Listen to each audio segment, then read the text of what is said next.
यही एमएलए बनेंगे, यही विधानसभा जाएंगे, यही लोकसभा जाएंगे, यही मंत्री बनेंगे। आम आदमी पार्टी का यही फर्क है, उधर बेटे बेटियां बनते हैं नेताओं के, हम आम लोगों के बेटे बेटियों को मौका देते हैं। तो फिर बहुत ही जरूरी है बीजेपी का घबराना। यह हम पता चले कि गुजराती लोग हैं वो रिकॉर्ड तोड़ते हैं। ये अपोजिशन वाले, कोई कहता है हमें ये बीजेपी की बी टीम है, कोई कहता है ये कांग्रेस की बी टीम है। भाई साहब, हम किसी की बी टीम नहीं है, हम 6.25 करोड़ गुजरातियों की ए टीम है, लोगों की। बोले जी चेंज है आम आदमी पार्टी। मैंने कहा कांग्रेस, कहता कांग्रेस चेंज नहीं है, कांग्रेस तो एक्सचेंज है बस। मंच पर आसीन भारत देश के सबसे ज्यादा क्रांतिकारी और राजनीति की दशा और दिशा बदलने वाले अरविंद केजरीवाल जी, मुख्यमंत्री दिल्ली, और गोपाल भाई इटालिया आपके अभी संबोधन करके गए हैं, और पूरी हमारी गुजरात की टीम है। आपको सबको मेरी तरफ से, जितने भी आप कदम चल के आए हमारे सर माथे पर, सबको नमस्कार, सबको सत श्री अकाल, प्रणाम। आम आदमी पार्टी किन लोगों की पार्टी है, कौन से लोगों की पार्टी है, इसके लिए हमें कोई सबूत देने की जरूरत नहीं है। आप स्टेज पर देख लो, आप ही के घरों के बेटे बेटियां बैठे हैं, सिर्फ आप ही के। यही एमएलए बनेंगे, यही विधानसभा जाएंगे, यही लोकसभा जाएंगे, यही मंत्री बनेंगे। आम आदमी पार्टी का यही फर्क है, उधर बेटे बेटियां बनते हैं नेताओं के, हम आम लोगों के बेटे बेटियों को मौका देते हैं।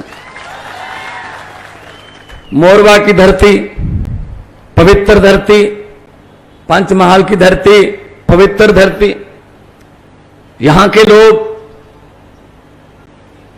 बहुत ईमानदार हैं, दिल के सच्चे लोग हैं।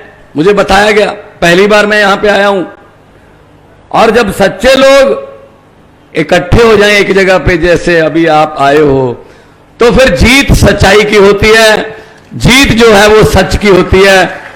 सच थोड़ी देर के लिए दब जाता है, लेकिन सच मरता नहीं है, सच मरता नहीं है कभी।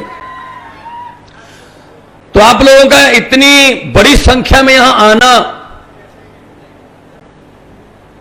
तो फिर बहुत ही जरूरी है बीजेपी का घबराना।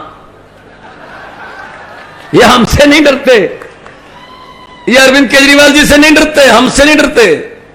हमारी क्या औकात है? जो छोटे से इनविटेशन पर, छोटे से सद्दे पर आप इतनी भारी संख्या में इकट्ठे हो जाते हो, ये आपसे डरते हैं तुम्हारे, कि ऐसे कैसे हो जाते हैं इनके यहां कट। आप हमें ये बताने के, देखो मैं पंजाब में 7 महीने से मुख्यमंत्री हूं, उससे पहले प्रचार करते थे हम। मुझे तो आज लग ही नहीं रहा कि गुजरात में है, सड़क भी पंजाब जैसी थी और सामने लोग भी पंजाब की तरह। देखो आप लोग मन तो बना चुके हो झाड़ू का, ये तो देखो पक्की बात है। बस आप अब लोग ये चाहते हो कि हमारे सामने आइए और हमसे बातें कीजिए। हमने 27 साल बहुत झेला इनको, साल बाद तो पेड़ भी पत्ते बदल लेते हैं, अब हम बदलेंगे, ये चाहते हैं आप लोग। असल पंजाब में हमने आते ही करप्शन, भ्रष्टाचार के विरुद्ध मुहिम शुरू की। हमने एक हेल्पलाइन नंबर जारी किया कि किसी भी सरकारी दफ्तर में जाओगे, कोई बाबू पैसे मांगता है, मना मत करना, जेब में हाथ डाल के मोबाइल निकाल लेना, वीडियो बना के हमें इस नंबर पर व्हाट्सएप कर देना, बाकी काम सरकार का। और हमने 200 से ज्यादा लोग पकड़ के जेलों में डाल दिए, अफसर लोग जो लोगों से पैसे मांगते थे। अब क्या होता है, अब कोई दफ्तर में जाता है, उसका काम भी होता है और साथ में जो अफसर है वो ये भी कहता है बाहर जाके ये बता देना मैंने कुछ नहीं लिया आपसे। तो उन्होंने एक और तरीका निकाल लिया। कुछ और अफसर थे जो उन्होंने अपने दफ्तर के सामने लिखकर बोर्ड लगा दिया, मोबाइल फोन अंदर ले जाना वर्जित है, मना है। तो हमने ये ऑर्डर जारी कर दिए कि जिस भी अधिकारी के दफ्तर के सामने ये लिखा होगा कि फोन ले जाना मना है, उसको ऑटोमेटिकली भ्रष्टाचारी मान लिया जाएगा, उस पर केस दर्ज हो जाएगा। तो वो भी हटा दिए उन्होंने। तो अब तो सिर्फ वेतन पर ही गुजारा करना पड़ रहा है भाई, और वेतन भी खूब है हमारे यहां, वेतन कम नहीं है। तो पंजाब की सरकार ने जो विधायक होते थे पहले, कोई 5 बार जीता, कोई 6 बार जीता, बहुत 4-4 लाख 5-5 लाख वो पेंशन लेते थे, हमने आते ही सबकी पेंशन बंद कर दी। भाई लोगों का पैसा है, तुम पेंशन है इतनी 5-5 लाख रुपए की। तो बेरोजगारी, यहां भी बेरोजगारी है, वहां भी देश की समस्या है। हमने 20,000 से ज्यादा सरकारी नौकरियां, नियुक्ति पत्र दे दिए पंजाब में 7 महीने में। अभी हमने ओल्ड पेंशन स्कीम लागू की है, मुलाजिमों को बहुत फायदा मिलेगा उससे, ओल्ड पेंशन स्कीम से। उनको जो पेंशन मिलेगी वो पक्का है कि पेंशन मिलेगी। अदरवाइज क्या था, 2004 में न्यू पेंशन स्कीम लागू कर दी थी, पैसे आपसे ले लेते थे मुलाजिमों से और उसको कहीं बैंक में, कहीं किसी शेयर बाजार में वो उसको इन्वेस्ट कर देते थे और बाद में पता चलता कोई बैंक लूट के 10,000 करोड़ रुपए लेके भाग गया। तो हम कहते थे हमें क्या, हमारे थोड़ी लेके गया, बैंक को घाटा हुआ। नहीं, वो कहते हैं नहीं जी आपका पैसा लेके भाग गया इसलिए हमारे पास है नहीं। तो ये सर पे तलवार लटका दी थी। हमने ओल्ड पेंशन स्कीम लागू कर दी। हमने पंजाब में 5 फसलों पर एमएसपी दी है। गेहूं, चावल, मूंग दाल, नरमा, कपास। हमारे यहां पंजाब में बहुत जमीन बहुत उपजाऊ है, आने वाले दिनों में और फसलें भी इसमें ऐड करेंगे ताकि किसान को उसकी फसल का भाव मिले। और जैसे बोलते हैं ना कि मजदूर की मजदूरी पसीना सूखने से पहले मिलनी चाहिए। तो आप लोगों का नाम चल रहा है दुनिया में, हर दूसरी खबर सोशल मीडिया पे गुजरात की है कि जी बड़ा कमाल हो रहा है गुजरात में। तो वैसे मैं पंजाब से हूं, पंजाब वाले जल्दी जल्दी किसी को अपना रिकॉर्ड तोड़ने नहीं देते, लेकिन मैंने मुख्यमंत्री जी को और केजरीवाल जी को बोल दिया है कि इस मामले में आप छूट दे सकते हैं। इतनी सीटें आए गुजरात में, इतनी सीटें आए कि दिल्ली और पंजाब दोनों का रिकॉर्ड टूट जाना चाहिए। तो पता चले कि गुजराती लोग हैं वो रिकॉर्ड तोड़ते हैं। ये अपोजिशन वाले, कोई कहता है हमें ये बीजेपी की बी टीम है, कोई कहता है ये कांग्रेस की बी टीम है। भाई साहब हम किसी की बी टीम नहीं है, हम 6.25 करोड़ गुजरातियों की ए टीम है, लोगों की। हम 130 करोड़ भारतीयों की ए टीम है। और बिल्कुल पारदर्शी सरकार चलती है। दिल्ली में देख लो, बिजली फ्री है, पंजाब में भी बिजली फ्री कर दी 1 जुलाई से।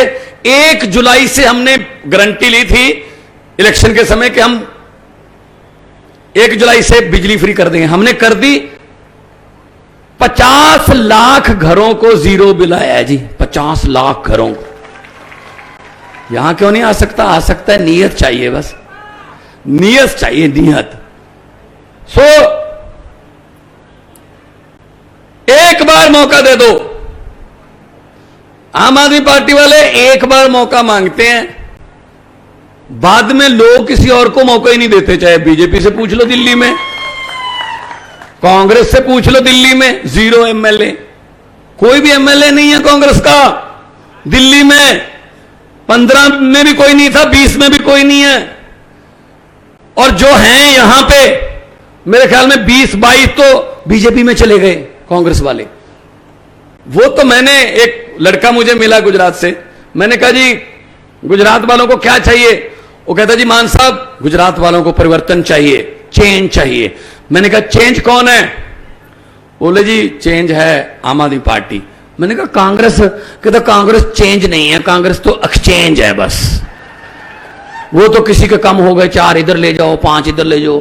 वो तो दफ्तर खोल रखा है, बाहर लिख रखा है कि यहां लोगों द्वारा चुने हुए विधायक सस्ते रेटों पर बेचे जाते हैं। कभी गोवा में चले गए 8, कभी कहां चले गए 5। तो उनको कोई परवाह नहीं, कांग्रेस तो आ ही नहीं रही यहां पे, कांग्रेस तो आ ही नहीं रही इलेक्शन के लिए, कि उनको पता चल गया कि हमने लोगों का दिल तोड़ा है, कौन सा मुंह लेके जाएंगे। अभी मोरवा विधानसभा में हम आए हैं और इतनी बड़ी संख्या में आपका आना दिल खुश हो जाता है जी। और पंजाब से बहुत से लोग यहां पे भी रहते हैं, गुजरात में काम भी करते हैं। उन्होंने भी मुझे बताते रहते हैं, वो ट्रक वाले भी आते हैं, वो कांडला पोर्ट पे आते हैं, मुंड्रा पोर्ट पे आते हैं, वो भी कहते हैं जी ढाबे पे भी बातें यही चल रही थी कि इस बार झाड़ू चलेगा, झाड़ू चलेगा। हमारा तो चुनाव चिन्ह इतना अच्छा है कि जो झाड़ू है वो करता ही सफाई है। तो मुझे एक पत्रकारों ने पूछा आपने ये बीजेपी की आंधी कैसे रोक दी? मैंने कहा कौन सी आंधी? कहते जो आंधी आई थी जो देश में, वो कैसे रोक दी दिल्ली और पंजाब में? मैंने कहा जी उनका चुनाव चिन्ह क्या है? बोले कमल का फूल। मैंने कहा जी हमारा क्या है? बोले झाड़ू। मैंने कहा जी कमल का फूल कहां उगता है? बोले जी कीचड़ में।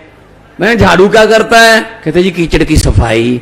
मैंने कहा हमने झाड़ू से कीचड़ की सफाई कर दी, कमल हो गई नहीं, कमल उगा ही नहीं पंजाब और दिल्ली में। ऐसे तुम कर दो यहां पे। हमने कोई रजिस्ट्री थोड़ी करवा रखी है इनकी, हमने कोई लिख के थोड़ी दे रखा है इनको कि जी तुमने लूटना है, लूटना है। ईमानदार सरकार लेके आओ। 75 साल हो गए आजाद हुए देश को, अभी तक इनसे पानी नहीं पहुंचा घरों में। अभी तक अमेरिका वाले मंगल ग्रह पर प्लाट काटने की योजना बना रहे हैं, हम सीवरेज में घुसे हुए हैं अभी भी। हमें कुछ आगे बढ़ने ही नहीं देते, हमारे बच्चे को पढ़ने ही नहीं देते। इनको पता है अगर गरीब के बच्चे पढ़ गए वो अफसर बन जाएंगे और घर की गरीबी खत्म कर देंगे। और घर की गरीबी खत्म हो गई तो नेताओं के घर के सामने कौन जाएगा लाइन लगा के खड़े होकर हाथ बांधकर? लेकिन हम कर रहे हैं स्कूलों की बात, हम कर रहे हैं अच्छी शिक्षा की बात, हम कर रहे हैं मोहल्ला क्लिनिकों की बात, हम अच्छे हॉस्पिटलों की बात, इंफ्रास्ट्रक्चर की बात, और ये कर रहे हैं नफरत की बातें। हम वो नफरत वाले नहीं जी, हम तो आम घरों से आए हैं। मैं एक टीचर का बेटा हूं, मेरे पिताजी स्कूल में पढ़ाते थे। और पंजाब में 92 एमएलए हैं हमारे पास, 117 में से 92 में से 82 एमएलए पहली बार बने हैं, सिर्फ पहली बार 82। यंग लड़के लड़कियां 27, 28, 29 साल के जो हैं वो हमारे एमएलए बने हैं, मंत्री बने हैं। क्या बात है? आपके बच्चे हम चेयरमैन नहीं बन सकते क्या? उनको कुर्सी पे बैठना नहीं आता? आपके बच्चे मंत्री नहीं बन सकते? उनको गाड़ी में बैठना नहीं आता क्या?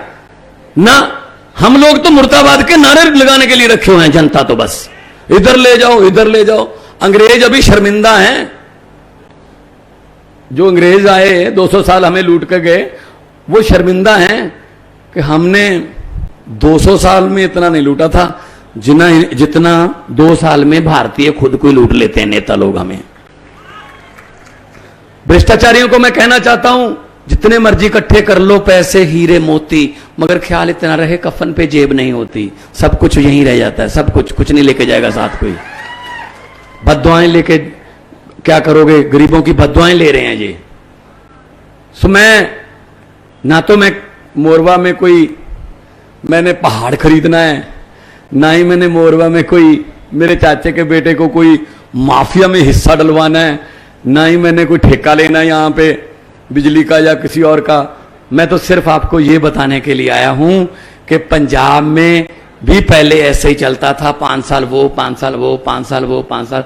इस बार उन्होंने बदल लिया और पंजाब की दशा और दिशा सुधरने लगी है। ऐसी गुजरात की दशा और दिशा बदल जाएगी, एक मौका देगी, एक मौका। तो मैं, और ये हमें इनका घबराने का देखो कितना, किस लेवल पर घबराए हुए हैं। हमें रैली के लिए, जनसभा के लिए जगह नहीं देते। अगर हम जगह ले ले कैंसिल करवा देते हैं तो ये कहते हैं यहां नहीं करो, यहां ना करो। भाई दरियाओं को थोड़ी रोक लोगे, हम तो जहां चले जाएंगे भाई, हम तो छोटी सी स्टेज लगा के भी बोल लेंगे। बोलना तो सच ही है, सच बोलने का एक ही फायदा होता है, उसको एक बार बोलकर दोबारा याद नहीं रखना पड़ता। जहां बोलोगे सच ही बोलोगे। तो उनको लगता है हम इनकी रैलियां कैंसिल करा देंगे, इनका गाड़ियां रोक लेंगे, पुलिस से ये करा देंगे, वो करा देंगे। मैं पुलिस वालों को भी कहना चाहता हूं, मुझे तो ये पता चला यहां पुलिस वाले भी कॉन्ट्रैक्ट पे हैं, पुलिस वाले भी पक्की नौकरी पे नहीं हैं। तो भाई हमारे यहां तो बहुत तनख्वाह बहुत है, यहां सबसे कम तनख्वाह यहां मिलती है पुलिस वालों को। हमारे यहां 17-17, 80-80 हजार मिलती है। अभी 14, 15, 16 अक्टूबर को हमने भर्ती की है कांस्टेबल, सब इंस्पेक्टर और एएसआई की, और पेपर हुआ है, और पेपर अभी उसका रिजल्ट आएगा। मजाल है एक भी पेपर हमारा फूट जाए, ना दिल्ली में ना पंजाब में पेपर नहीं फूटते। यहां पे कोई एक भी पेपर बता दो जो ना फूटा हो। और मुझे एक नौजवान मिला, रोने लगा वो, जी पेपर फूटने वाला काम बंद करवा दो, क्योंकि पेपर फूटा सपना टूटा। कहता अब पढ़ाई की तरफ, किताब की तरफ देखने को दिल नहीं कर रहा। इतना पढ़ा था मैं कि मतलब मैं आऊंगा, मैं घर की गरीबी बदल देगी ये किताब मेरी। लेकिन रोने लगा, कहता जी पेपर फूट गया, बड़े बड़े जो लोग हैं वो चुने जाते हैं, क्या करें। तो इसलिए मैं कहना चाहता हूं, एक भी इन्होंने चीज नहीं छोड़ी जहां भी लूट ना मचाई हो। तो इस लूट को बंद करना है तो उसके लिए झाड़ू है। और इनके पास पैसे बहुत हैं, बहुत पैसे हैं इनके पास, आप ही के लूटे हुए हैं। ये आएंगे आपके पास, अभी आने वाले दिनों में आएंगे और आपको कुछ ऑफर करेंगे पैसे वैसे। मेरी हाथ जुड़ के मोरवा वालों को बेनती है, अगर ये आए और ऐसा करें, मना मत करना। लक्ष्मी है घर पे आनी अच्छी लगती है। हाँ, वो पकड़कर उनको बोल देना कि हाँ, और जिस दिन इलेक्शन होगी, चुनाव होंगे, अंदर जाके झाड़ू वाला बटन दबा के बोल देना कि हाँ। जो समझ गए वो ताली बजा सकते हैं, बाकियों को माफ है। और क्या मोरवा समझदार इलाका है, सब समझ गए जी। इनके घरों के पास जाते हैं हम अपना काम लेके, इनके महलों के आगे जाते हैं, पानी चाय की बात छोड़ो, इनके दरवाजे भी नहीं खुलते। एक छोटी सी विंडो रखी होती है, उसमें से पिए अपना मुंह निकाल के बोल देते साहब है नहीं, अगले बुधवार को आना। अभी ये आपके घरों के कुंडे खड़काएंगे, अभी आपके घरों के दरवाजे खटखटाएंगे। मोरवा वालों, बदला लेने का समय। अंदर से ही बोल देना, कुंडा मत खोलना, अंदर से ही बोल देना हम आज घर पे नहीं है, इलेक्शन के बाद आना। इनको भी पता चले किसी दर से खाली परतने का, खाली वापस लौटने का दर्द क्या होता है, इनको पता चलना चाहिए। ये बचपन खा गए हमारा, जवानी खा गए, बुढ़ापा खा गए, ये चारे खा गए, ये सड़कें खा गए, दवाइयां खा गए, पढ़ाई, क्या छोड़ा इन्होंने, क्या छोड़ा इन्होंने, सब खा गए। लेकिन हिसाब होगा। जनता चुप रहे 5 साल, जनता होंठों को सीले 10 साल, जनता सब्र कर ले 20 साल, जनता दिल पे पत्थर रख ले आप लोगों की तरह 27 साल। लेकिन 27 साल के बाद जब जनता जागती है ना, उठती है ना, फिर 27 साल का हिसाब भाई साहब 27 मिनट में ले लेती है जो जनता। ये गलत फहमी में ना रहे कि हमने कमा लिया, वो तो हमारी जेबों में आ गया। जो आपका पैसा लूटा है, जो गुजरात का पैसा, देश का पैसा लूटा हुआ है इन लोगों ने, वो एक एक पैसा का हिसाब इनसे साथ करेंगे और ब्याज समेत वो पैसा आपके पास वापस आएगा, वापस आएगा। दोनों हाथ ऊपर करके दो नारे लगाऊंगा। ये भगत सिंह, राजगुरु, सुखदेव जब नारे लगाते थे, उन्होंने इनकलाब जिंदाबाद बोला था, चेंज, इनकलाब का मतलब बदलाव।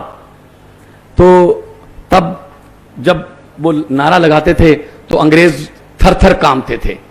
तो इसीलिए मैं आपको कह रहा हूं, आज उनकी भी आत्मा को सुकून मिल जाएगा भगत सिंह कि चलो हैं अभी जिन्होंने हमारा दिया, इनकलाब वाला बुझने नहीं दिया।